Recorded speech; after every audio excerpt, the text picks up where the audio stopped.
नमस्कार दोस्तों। पिछली वीडियो में मतलब स्टॉक मार्केट वाली वीडियो में हमने आपसे डिस्कशन किया था म्यूचुअल फंड क्या होता है। अगर आप पूरी जानकारी विस्तृत रूप में देखना चाहते हैं तो हमारी स्टॉक मार्केट वाली वीडियो को अवश्य देखें। चलिए, अब चूंकि म्यूचुअल फंड का टॉपिक है इसलिए हम थोड़ा सा समझ लेते हैं कि म्यूचुअल फंड क्या होता है। म्यूचुअल फंड एक ऐसा निवेश साधन है जिसमें कई निवेशकों का पैसा इकट्ठा करके एक प्रोफेशनल फंड मैनेजर द्वारा स्टॉक, बॉन्ड्स और अन्य एसेट में निवेश किया जाता है ताकि बेहतर रिटर्न दिया जा सके।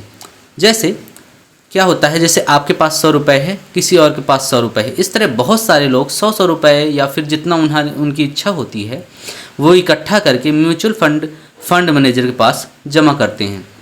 म्यूचुअल फंड कंपनी एक प्रोफेशनल व्यक्ति को हायर करती है और वह अपने अनुभव के हिसाब से उस पैसे को शेयर बाजार में इन्वेस्ट करता है और उस इन्वेस्टमेंट पर जो भी रिटर्न मिलता है वह निवेशकों को दे दिया जाता है।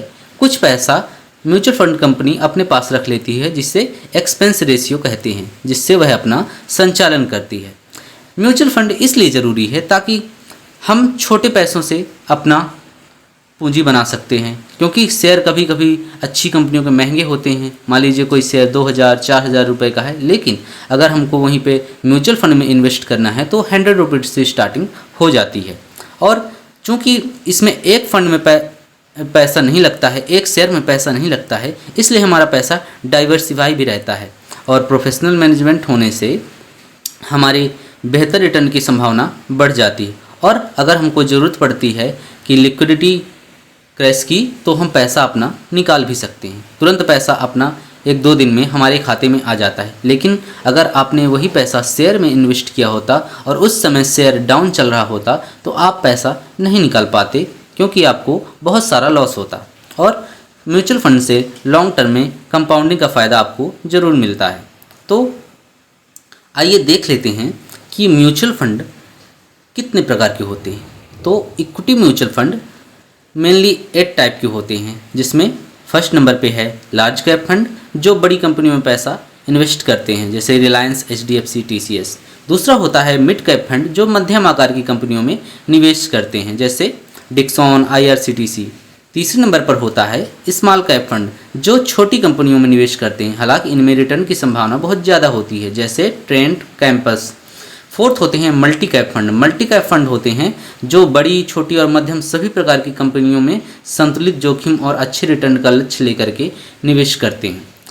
5 नंबर पर होता है flexi cap fund. Flexi cap fund क्या करते हैं कि बाजार की स्थिति के अनुसार, मान लीजिए उस समय उनको लगता है कि मिड कैप फंड अच्छा रिटर्न दे सकते हैं तो वह अपना पोर्टफोलियो मिड कैप फंड में बढ़ा देते हैं। 6 नंबर पर होता है सेक्टोरल या थीमेटिक फंड जो किसी खास सेक्टर में इन्वेस्ट करते हैं, जैसे banking, IT, auto. 7th number पर होता है इंडेक्स फंड। इंडेक्स फंड किसी निफ्टी या सेंसेक्स के इंडेक्स को ट्रेस करते हैं, जैसे Nifty 50 index, Sensex index.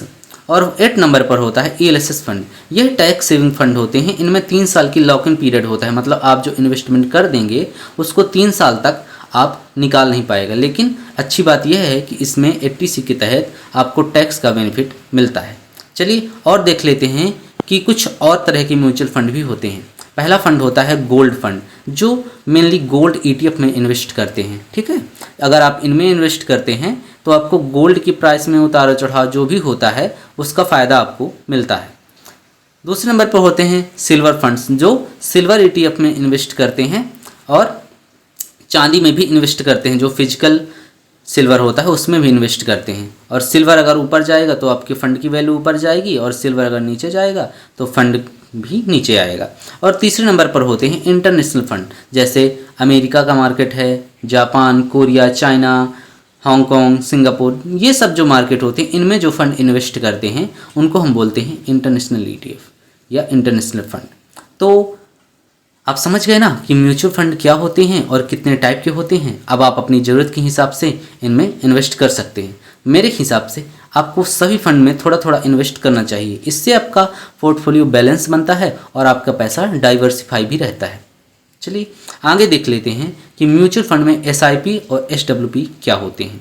SIP मतलब होता है सिस्टमेटिक इन्वेस्टमेंट प्लान, मतलब आपको हर महीने एक नियमित रूप से निश्चित तारीख को पैसा जमा करना होता है। जिससे आपकी लॉन्ग टर्म में वेल्थ बनती है। और इसी तरह SWP होता है सिस्टमेटिक विड्रॉल प्लान। मान लीजिए आपके पास 1 करोड़ रुपए है, तो आप उस 1 करोड़ को म्यूचुअल फंड कंपनी में इन्वेस्ट करेंगे और उससे एक नियत तारीख को SWP करेंगे 50,000 रुपये की या 1 लाख रुपए की, जितनी आपकी ज़रूरत होगी। तो म्यूचुअल फंड कंपनी आपको हर महीने 1,50,000 जो भी आपकी ज़रूरत होगी वह नियत तारीख को देती रहेगी। यह रिटायरमेंट लोगों के लिए बेहतर विकल्प है। तो आगे और देख लेते हैं कि SIP का एक नया वर्जन चल चुका है जिसे हम कहते हैं स्टेप अप SIP। जैसे आप लोग जानते हैं कि हम लोगों की सैलरी हर साल बढ़ती रहती है एनुअली 10% के हिसाब से, तो क्यों ना हमको अपने SIP को भी 10% के हिसाब से बढ़ाना चाहिए। तो SIP में अगर हम हर साल 10% की वृद्धि करते हैं तो वही होता है स्टेप अप SIP। इससे क्या होता है कि हमारी कंपाउंडिंग और ज़्यादा बढ़ती है और हम अपने लक्ष्यों को प्राप्त करने में और ज़्यादा काबिल होते हैं। तो आपको भविष्य में महंगाई से मात देने के लिए स्टेप अप SIP करना बहुत ज़रूरी होता है। चलिए आगे देख लेते हैं कि अगर आपको म्यूचुअल फंड में अकाउंट खोलना है या म्यूचुअल फंड में SIP करनी है तो आपको डीमैट अकाउंट खुलवाना ज़रूरी है। तो डीमैट अकाउंट क्या होता है? डीमैट अकाउंट होता है डीमैटेरियलाइज्ड फॉर्म। मतलब जैसे आपको सेविंग अकाउंट में पैसे रखने के लिए SBI में खाता खुलवाना पड़ता है, उसी तरह आपको शेयर रखने के लिए भी या म्यूचुअल फंड में इन्वेस्ट करने के लिए भी एक ब्रोकर के पास अकाउंट खुलवाना पड़ता है, जिसको हम कहते हैं डीमैट अकाउंट। तो डीमैट अकाउंट क्या है? पहले शेयर कागज़ के रूप में रखे जाते थे, तो वो ख़राब हो जाते थे, कभी चूहे काट लिए, कभी कुछ नुकसान हो गया, कभी बारिश में ख़राब हो गए। तो अब उनको एक डीमैट अकाउंट में रखा जाता है, जिससे उनके ख़राब होने का खतरा नहीं रहता और ऑनलाइन फॉर्म में होने के कारण हम उन्हें आसानी से बेच सकते हैं, आसानी से खरीद सकते हैं। तो आइए देख लेते हैं कि कौन कौन से ऐसे ब्रोकर हैं जिनमें हमको इन्वेस्ट अकाउंट खोलना चाहिए। डीमैट अकाउंट खोलने की बहुत ही आसान प्रक्रिया होती है, मात्र 10 मिनट में आपका अकाउंट खुल जाता है। तो सबसे पहले आपको अपना ब्रोकर चुनना होता है, उसमें साइन अप करना पड़ता है अपने मोबाइल नंबर से, और फिर अपनी आधार कार्ड और पैन कार्ड से KYC पूरा करना होता है, और फिर बैंक डिटेल जोड़ करके, नॉमिनी जोड़ करके साइन करना पड़ता है। और जैसे ही आपका फॉर्म सबमिट हो जाता है, आपका अकाउंट एक्टिवेट हो जाता है अगले 24 घंटे में। और इसमें ब्रोकर के पास जब आप अकाउंट खोलते हैं तो आपको कुछ चार्ज भी देना पड़ता है, जैसे अकाउंट ओपनिंग फ़ीस या एनुअल मेंटेनेंस फ़ीस। तो आइए देख लेते हैं कि हमारे यहाँ कौन कौन ब्रोकर लोकप्रिय हैं। सबसे पहला है grow, Zerodha, IND money, small case और एंजल वन। सबसे आसान और लोकप्रिय है ग्रो, जिसमें आपको कोई भी फीस नहीं देनी पड़ती है। तो हम आगे देखते हैं कि ग्रो ऐप के द्वारा कैसे म्यूचुअल फंड में इन्वेस्ट करते हैं। आइए देखते हैं। तो दोस्तों, जैसे ही आप अपने ग्रो ऐप में लॉगिन करेंगे तो आपको कुछ ऐसा इंटरफेस दिखाई देगा। इसमें आपको नीचे देख रहे हैं कि 4 डॉट ऑप्शंस बने हुए हैं, जिसमें हम म्यूचुअल फंड पे सिलेक्ट करेंगे। जैसे ही हम म्यूचुअल फंड वाला ऑप्शन खोलते हैं तो ये देखिए बहुत सारे फंड्स आपको दिखाई देने लगते हैं। ये देखिए पॉपुलर फंड्स आपको दिख जाएंगे कि कौन से फंड्स पॉपुलर हैं जिन्होंने अच्छा रिटर्न दिया है। तो आइए देख लेते हैं एक एक करके। यहाँ पे कलेक्शंस भी बने हुए हैं। जैसे मान लीजिए आपको ऐसे फंड में इन्वेस्ट करना है जो हाई रिटर्न देते हैं, तो आप देख सकते हैं किसी ने 40-30, किसी ने 30, किसी ने 28। जैसे HDFC का डिफेंस फंड है, इसने 1 साल में 17% का रिटर्न दिया, 3 साल में इसने 40% का दिया, 6 मंथ में इसने 24% का रिटर्न दे दिया। तो इस तरह हम देख लेते हैं। फिर आपको मान लीजिए SIP फंड्स में इन्वेस्ट करना है, मान लीजिए जो SIP के लिए फंड्स बने होते हैं। तो ये देखिए आप देख सकते हैं, ये देखिए जैसे ये है मल्टी एसेट फंड, मतलब आपका जो पैसा होगा वह बहुत सारी एसेट्स में लगाया जाएगा। आप देख सकते हैं इसका कितना रिटर्न था, ये देखिए। फिर आगे देख लेते हैं गोल्ड एंड सिल्वर फंड्स, मतलब जो पैसा आपको गोल्ड और सिल्वर में लगाते हैं। ये देखिए आपका पैसा मान लीजिए इसमें लगा हुआ है, तो आप देख सकते हैं HDFC सिल्वर ETF में, ये देखिए अभी माइनस में चल रहा है। और ये देखिए एक फंड ऐसा है जो गोल्ड और सिल्वर दोनों में पैसा लगाता है। तो आप देख सकते हैं, ये देखिए इसने 1 साल में 55% का दिया, लेकिन हालांकि 6 महीने में इसने निगेटिव रिटर्न दिया। तो आइए आप देख लेते हैं कि लार्ज कैप फंड में जो पैसा लगाते हैं वो कौन कौन से फंड होते हैं। ये देखिए आप देख सकते हैं Kotak Nifty next 50 index fund, ये देखिए इसका रिटर्न 1 साल में 5% रहा, क्योंकि अभी मार्केट डाउन चल रहा है। Nippon India large cap fund है, ये बहुत अच्छा फंड है। एक आप देख सकते हैं अभी 1 साल में इसका रिटर्न लगभग निगेटिव चल रहा है। और ये देखिए, इसके बाद चलते हैं मिड कैप फंड में, जो मध्यम आकार की कंपनियों में पैसा लगाते हैं। आप देख सकते हैं ये बहुत सारे मिड कैप फंड बने हुए हैं, जैसे HSBC मिड कैप फंड। ये देखिए इसका रिटर्न 1 साल का लगभग 16% 15% रहा है। इसी तरह जो पैसे स्मॉल कैप फंड में लगाते हैं उनको भी आप देख सकते हैं, जैसे bank of India small cap fund. ये देखिए 1 साल में इसका रिटर्न 16% लगभग रहा है। 6 महीने में इसने 29% का रिटर्न दे दिया है अपने निवेशकों को।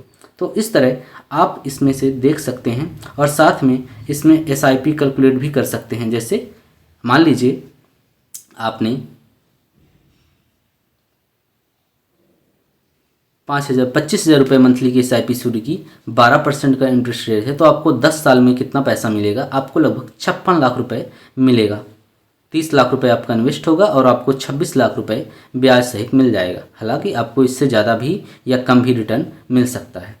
तो आप देख सकते हैं कितना आसान है। आइए मैं आपको थोड़ा सा करके दिखा देता हूं कि मान लीजिए आपको इन्वेस्ट करना है तो आपको कैसे इन्वेस्ट करना है। मान लीजिए आपको इन्वेस्ट करना है Nippon India large cap fund में, एक अच्छा फंड है, तो आपको SIP करना है तो आपको स्टार्ट SIP पे क्लिक करना है। और अगर वन टाइम इन्वेस्टमेंट करना है तो आप देख सकते हैं यहाँ पे ऑप्शन आ जाएगा। मान लीजिए हमको 5,000 रुपये इन्वेस्ट करना है, तो हमको सीधे इन्वेस्ट पे क्लिक करना है और हमारा पैसा अकाउंट से कट जाएगा। आपको UPI ऐप के थ्रू आपको इन्वेस्टमेंट करना पड़ेगा। तो चलिए आप देख सकते हैं।